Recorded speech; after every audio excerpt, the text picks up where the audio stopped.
Na mpenzi mtazamaji wa Juba TV Online, Mohamed Dewji akutana na Magori waweka mikakati ya msimu mpya wa 2026-2027. Rais wa klabu ya Simba Sports Club bilionea Mohamed Dewji Mo leo amekutana na mwenyekiti wa bodi ya kurugenzi wa klabu hiyo.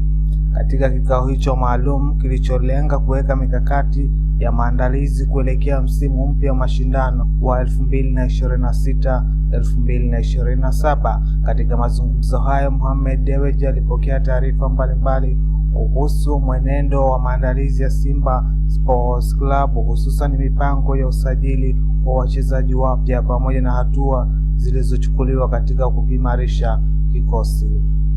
Rais huyo wa Simba amemhakikishia Magori kuwa ataendelea kutoa ushirikiano wa karibu ili kuhakikisha mipango ya klabu inatekelezwa kwa ufanisi, sambamba na kujenga timu yenye uwezo wa kushindana katika mashindano mbalimbali.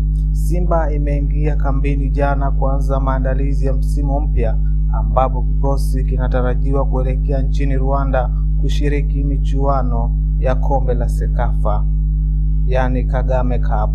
Hii ni Juba TV Online. Asante.